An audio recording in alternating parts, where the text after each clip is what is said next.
Channel ని చూస్తున్న ప్రతి ఒక్కరూ సబ్స్క్రైబ్ చేసుకొని లైక్ చేసి షేర్ చేయడం మర్చిపోకండి. రోడ్డు ప్రయాణం చేసేటప్పుడు జాగ్రత్తలు వహించండి. మనం సక్రమంగా వెళ్తున్నా కూడా ఎన్నో ప్రమాదాలు పొంచి ఉంటాయి.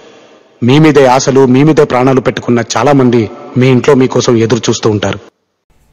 మెదక్ జిల్లా నిజాంపేట మండలంలోని చల్మెడ గ్రామానికి చెందిన బాజాబాబు అనే రైతు తనకన్నా 3 ఎకరాల వ్యవసాయ భూమిలో వరి పంట సాగు చేశాడు. పంట ప్రారంభ దశలో నీటి తడులు బాగానే అందడంతో పంట ఏపుగా పెరిగింది. జనవరి, ఫిబ్రవరి నెలలో ఎండలు ముదిరే కొద్దీ భూగర్భ జలాలు అడుగంటిపోవడంతో బోరు నుండి వచ్చే నీళ్లు పంటకి సరిపోవడం లేదని రైతు వాపోతున్నాడు. బోరు నీళ్లు వేయకపోవడంతో 1.5 లక్షల రూపాయలు ఖర్చు పెట్టి 2 బోర్లు వేసినా చుక్క నీరు కూడా పడకపోవడంతో పొలం ఎండిపోకుండా ట్యాంకర్ల ద్వారా నీళ్ళని అందిస్తున్నాడు రైతు. 1 నెల రోజుల నుండి రోజు 5 కిలోమీటర్ల దూరం నుండి 10 ట్యాంకర్ల నీళ్లు తీసుకొని వచ్చి పొలానికి అందిస్తున్నానని రైతు వివరించారు. ఒక ట్యాంకర్కి 800 రూపాయల ఖర్చు వస్తుందని రైతు చెప్తున్నాడు. ప్రభుత్వం ఏమైనా సాయం అందించాలని రైతు కోరుతున్నాడు. గతంలో కురిసిన వడగండ్ల వానకి పంట నష్టం జరిగిందని ప్రభుత్వం నష్టపరిహారం అందించాలని రైతు కోరుతున్నాడు.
మాది చల్మెడ గ్రామము, నిజాంపేట మండలం.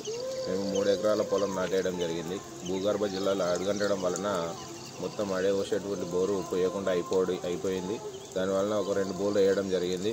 దాదాపుగా 1,50,000 రూపాయలు ఖర్చు పెట్టేసినా కూడా ఒక సుక్క నీళ్లు రాలేవు. 3 ఎకరాల పొలాన్ని రక్షించుకోవడానికి గత 20 రోజుల నుండి ట్యాంకర్లు రోజుకు 8 నుంచి 10 ట్యాంకర్లు గుంజడం జరుగుతుంది. ఒక ట్యాంకర్కు దాదాపుగా 800 రూపాయలు ఖర్చు అవ్వడం జరుగుతుంది. సో ఈ వరిని దక్కించుకోవడానికి ప్రయత్నం చేయడం జరుగుతుంది. సో మాకు ఇంత ఆర్థికంగా భారం అవుతుంది. ఇందులో పండిన పంట కూడా ట్యాంకర్ కిరాయిలకే సరిపోయేటట్టు ఉన్నాయి తప్ప కనీసం తినడానికి కూడా వచ్చే అవకాశం లేకుండా పోతుంది. ఏదైనా మాకు ఆర్థిక సహాయం అందించాలని కోరుతున్నాము. దీనికి తోడుగా వడగండ్ల వాన, ఈ గాలి దుమారం వలన కూడా ఈ పంట నష్టపోవడం జరిగింది.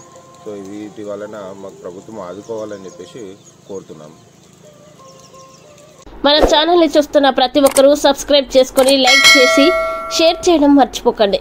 మా ఎస్పీ మీడియా తెలుగు ఛానల్ని సబ్స్క్రైబ్ చేసుకోండి. అలాగే అందరికీ తెలిసేలా షేర్ చేయండి.